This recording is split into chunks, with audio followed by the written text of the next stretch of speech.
Welcome back to TaraChessAcademy. Today we're going to discuss about the middle game. We're going to discuss how position leads to the middle game and the types of ideas in the middle game. Yeah, today we're going to discuss a very interesting topic. Most of my students like to know about middle game because usually it's simple to understand what to do in the opening, but when the opening is finished, yeah, we have some questions because we don't know what to do in the position. So today we're going to help you to understand middle game better. So I hope that you will enjoy this video. Yeah, so first let's think about things that we should do in the middle game. Yeah, in the opening we have to control the center, develop our pieces, take care about the king. So in the middle game, when usually development is finished, the main thing that you should think about is you should improve position of your pieces. Yeah, so that's why, for example, we can think about moving our knights to the center, or we can move the rook to the open file. Yeah. Of course, sometimes you will get positions and you will understand that, I don't know how to improve position of my knight or of my bishop. So I understand that this piece is not so good. So if you get into the situation like this, you can try to trade your not good piece to a better piece of your opponent. And of course, it would be wonderful if in the middle game you're gonna take care about your pawn structure. So usually try to avoid getting double pawns, maybe isolated pawns, yeah, and usually less pawn islands you have on the chessboard, yeah, less problems you have in the end game. Yeah. So maybe Tara, you can also say something about middle games that kind of help people to understand it better. Another part of the middle game is deciding where to attack.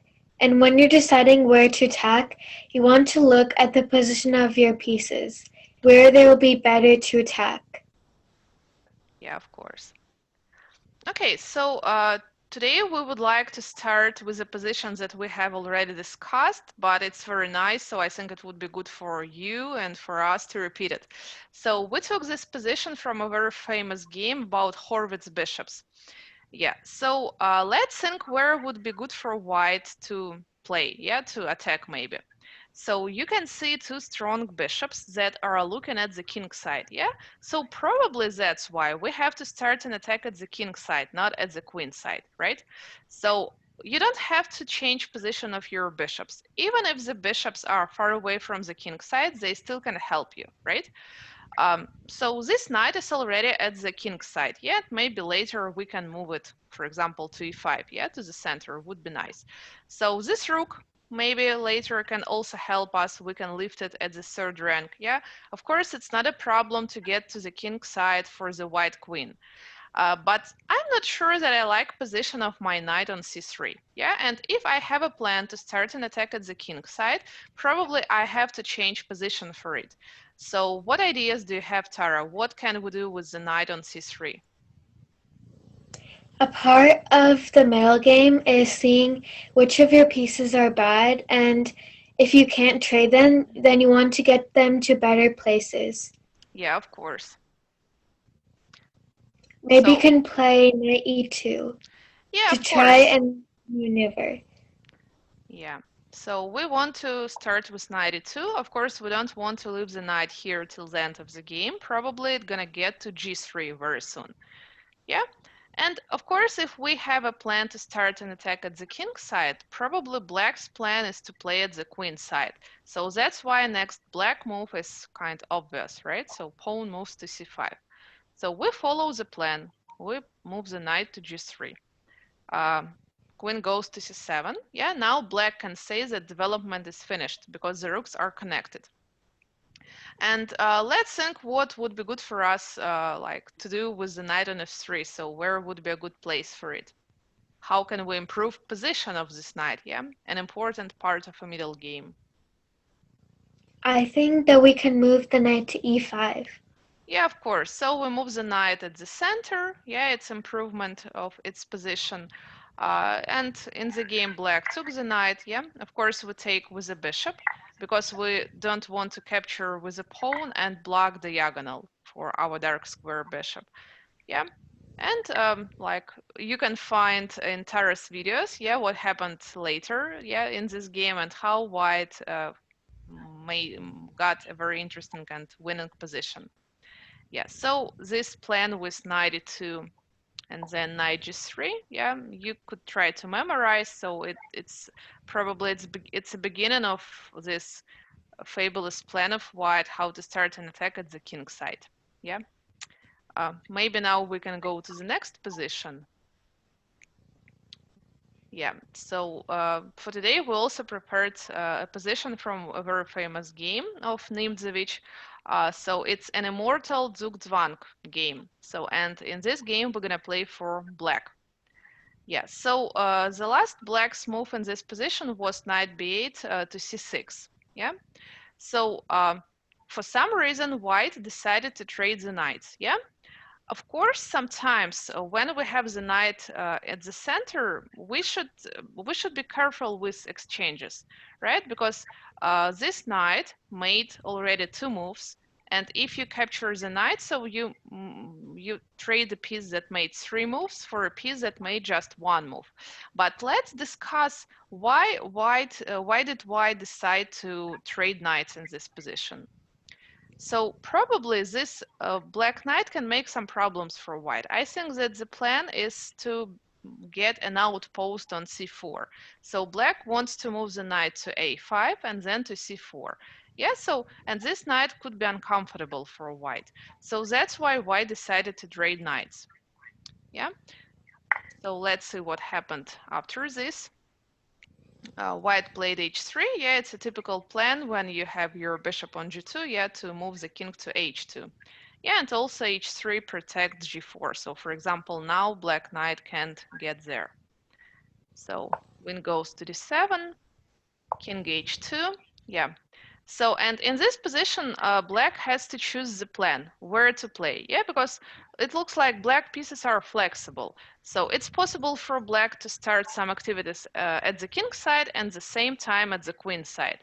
So let's think all together how we can improve position of some of black pieces and how can we do something at the queen side.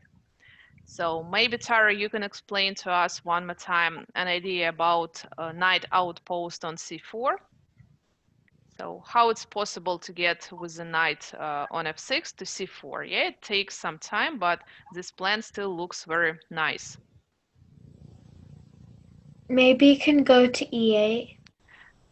Okay, let's discuss. So we can play knight e8, then probably you want to get to d6 and then to c4. Yeah? Yeah, of course it looks very good, but I think when you get to d6, white would be able to trade the bishop to the knight, right? Yeah. So, and unfortunately, if white does this, we can't get to c4 with a knight.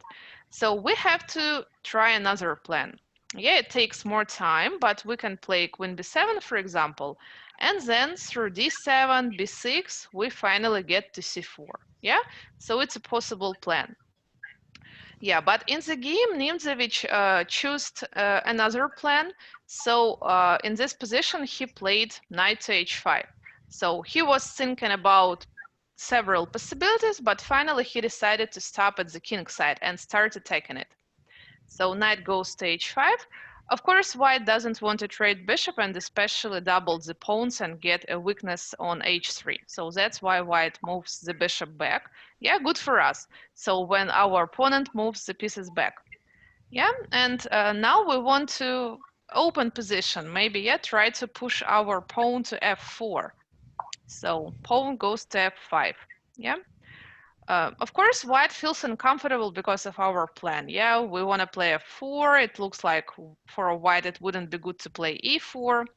So that's why white plays queen to d1. So what is the plan? This move has a tactic idea. So white wants to use a discovered attack to move the pawn to e4 and the same time to attack the knight on h5. Yeah, so and it looks like black doesn't have time for taking the pawn because the knight is unprotected. Yeah, so that's why we have to do our best in this position and think how we can prevent white's plan and at the same time to improve our position. uh, even if you see that we started an attack at the king side, it doesn't mean that we shouldn't have a look at the other sides of the chessboard. So, for example, now black has a very good move at the queen side. Yeah, so it's an attacking move. So, Tara, what can we do, for example, with a pawn on b5? You can move it to b4. Of course. So we attack the knight. Yeah, we want to get more space for our pieces. And probably, again, yeah, as we said about middle game, we want to improve position of the bishop. I don't think that c6 is the best position. Yeah, the bishop looks a little bit like a big pawn staying here. So, of course, we want to move it to a better diagonal to b5. And the same time, by the way, we're going to prevent white's plan with playing e4 because pawn on e2 would be pinned with a rook. But now white has a problem, yeah, where to move the knight. So white can't play knight b5, white can't play knight a4 because there are two attacking pieces and just one defender for the knight. So the white knight has to move back, yeah, at the first rank. So good for us, not good for white, of course. So now we play bishop to b5, yeah. The pawn is pinned, so white can't play e4. That's why white decided to move the rook away. Maybe white also calculated some like possibilities with opening this g file, so that's why white played rook to g1. Okay, so now let's think how we can improve position of the dark square bishop. Yeah, so like it looks like this diagonal is open, but I don't see what the bishop is doing here. Yeah, so maybe it can get on the same diagonal with the white king. I think the bishop can go to d6. Yeah, of course. So bishop goes to d6 in this position. Yeah, so now this diagonal looks better for the bishop. And finally, white can follow the plan and play e4. But unfortunately, it's too late because, of course, when we played bishop to d6, we should calculate this. Yeah, if we try to maybe move the knight away, yeah, of course, it's not good. We can get e5, not good for us. Yeah, of course, if we protect the knight, white also gonna play e5, yeah, and block the bishop. So, of course, it doesn't make any sense. This position wouldn't be good for black. So when black played bishop d6, of course, Nimzovich calculated this knight sacrifice. So he captured the pawn on e4. Yeah, so the pawn captures. Later, he gonna get the pawn on f2, and his rook gets at the second rank. Yeah, which gonna improve his attack at the king side. Yeah, so probably this knight is not so important for black. So white plays queen takes h5, rook takes f2. Yeah, so yeah, very strong rook. And the problem is that white pieces don't have any good moves. So white played queen to g5. Yeah. So as always, we want to improve position of our pieces. You see that both of the bishops are looking at the king side. The rook is already here at the second rank. So of course we have to improve position of the rook. Yeah. And especially we want to control an open file, which is also very important. Yeah. So Tara, where would you move the black rook from a8?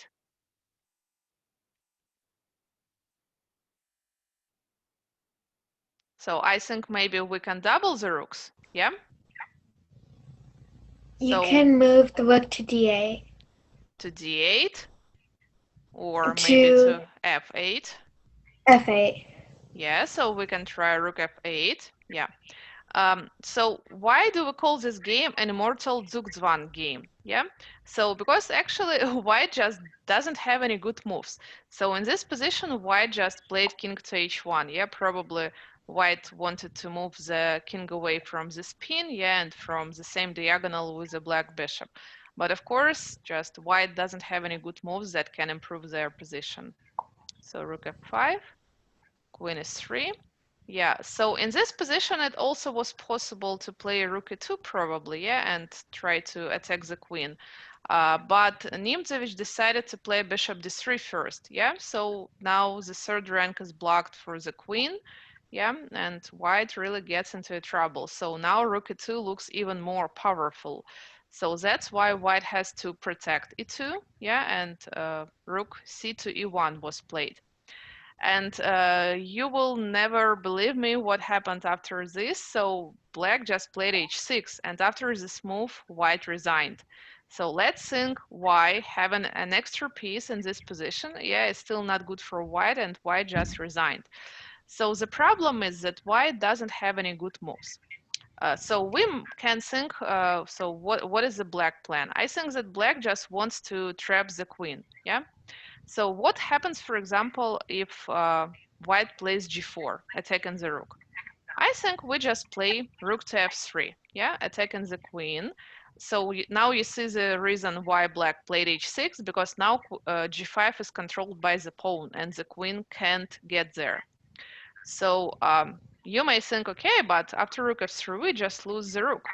Yeah, but everything is not so simple. And now, Tara, what black can do? I think black has mate in one in this position, right? Black can play rook h2. Yeah, rook h2. So it's mate. Yeah, okay. So let's go back. Yeah, now you see that g4 is not a good move. So for example, king h2. Yeah, probably after king h2, we have the same plan. We still can play rook to f3 because now the bishop is pinned with the king and the bishop can't capture the rook. Yeah. For example, if white tries to play bishop c1, yeah, it's of course it's also not so good because we just capture the knight.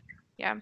And we always can play bishop f7, yeah, just like improve our position on this open file. So, of course, maybe beginners wouldn't resign in position like this, yeah. But when two chess players on top level play against each other, yeah, of course, like they're gonna resign in position like this. Yeah. So yeah, also this game showed you several possibilities. Yes, several plans like an outpost plan. Yeah, when we could try to get an advantage at the queen side. Yeah, and also it was an example of how you can improve position of your pieces. Yeah, bishop b5, bishop d6, and how black started an attack at the king side. Yeah, so I hope that And you even will memorize some ideas from this game. and even though white was up material at the end, black had better pieces and white couldn't really do anything because black's pieces were in better positions. That's why it's very important to focus on getting your pieces to better squares. Yeah, of course. And the last position that we're gonna discuss in today's video, yeah, is we prepared an interesting variation of Ruy Lopez. Yeah, just to give you an example of like how position from the um, opening gets to the middle game. So let's start. It's by the way, it's one of the like my favorite variations in Ruy Lopez. Yeah, so of course it's also possible for black to capture the pawn. If I'm right, we call this variation of Ruy Lopez like an open variation. Of course, white gets the pawn back without any problems. But today we're going to discuss Chigorin system of Ruy Lopez. Yeah, after bishop e7, it's better for white to protect the pawn on e4. Yeah, because even if white captures, yeah, and gets the pawn, black also gets the pawn back without any problems. Yeah, so this is the main idea of the move of bishop e7. Black tries to block a little bit this file for the rook in the future. And then after the knight captures, then they can play queen d4. And they can Yeah, easily get it back. and maybe even knight takes e4 is also possible Yeah. because now after rook e1 you can just move it back. Yeah, you have a bishop, so this knight doesn't have any like discovered attacks. Yeah, so let's go back. Rook e1, b5, bishop b3. Yeah, and probably black has a plan to play knight a5. Usually white tries to save this bishop on the chessboard and not to trade it to the knight. Yeah, especially if you don't play exchange variation of Ruy Lopez. Yeah, so that's why black plays d6. If you play knight a5 immediately, I think you can lose the pawn. Yeah, so that's why d6 first. And of course, white doesn't want to trade the bishop. Yeah, as I said before, so that's why c3. Because now if knight goes to a5, yeah, white just plays bishop to c2. So black can castle. Yeah. So also c3 helps you to play d4. But if you play d4 immediately, I think that black has unpleasant answer bishop to g4. Yeah, I hope that you remember that usually when someone pins the knight or attacks your knight, yeah, it means that you have to take care about the center. Because in this position, you may think, I have a good move to on d5. Yeah, so if I move my pawn there. But now when the knight moves away from c6, black can attack your center and move the pawn to c6. So that's why this position would be very comfortable for black. Yeah, so that's why you see that, yes, we want to play d4, but first we want to prevent any activities. Yeah, and that's why we start with h3 first. And now the black bishop can't pin the knight. Yeah, so black follows the plan, knight a5, bishop c2, c5. Now we finally play d4, yeah, because we want to get two pawns at the center and we want to open diagonal for the bishop. Yeah. And the best move, yeah, the only one right move for black is queen c7. Now both of the pawns are protected. And usually white plays knight d2 in this position. Yeah. Black has several moves. Some chess players like exchanging pawns at the center. It's possible to play bishop b7, bishop d7. Yeah, so maybe we can try bishop d7 in this position. Yeah, and now we can follow rules of the middle game, right? So we can think, what should we do with the knight on d2? Yeah, of course, this knight not gonna stay on d2 till the end of the game. Yeah, it blocks the bishop. And you see that you have a very strong light square bishop. Try to keep it, yeah, and try not to trade it to the black knight, for example. And this bishop is looking at the king side. So probably white's plan is to start an attack at the king side in this position. So of course we don't want to move our knight to b3. Yeah, it will not help us. So that's why it's a typical plan, maybe not just to for Ruy but also for different openings. When we play knight to f1, yeah, then we move it to g3. And usually knight gets to f5. We can also move the knight to e3, so it depends, yeah? If you don't have a plan to move your pawn to d5, maybe you can even play knight to e3, because then you have two possible squares for it. And in this variation of Ruy and Chigorin system, white usually starts activities at the king side, and black tries to attack at the queen side, yeah? So sometimes black can trade pawns, yeah, like to open file for the rook, and position looks sharp and interesting. So yeah, it's also an example of maneuver, yeah, so how we try to improve position of the knight. So And now, Tara, yeah. I told you at the beginning that one part of the middle game is deciding where to attack, and we saw that white wants to attack to the king side because his pieces would be better placed there, and then black would try to attack to the queen side. Yeah, of course, you're right. Yeah, so very interesting position. I hope you enjoyed this video, and if you did, please make sure to like, subscribe, and share this video to others. And I'll see you in my next video. Bye! Bye!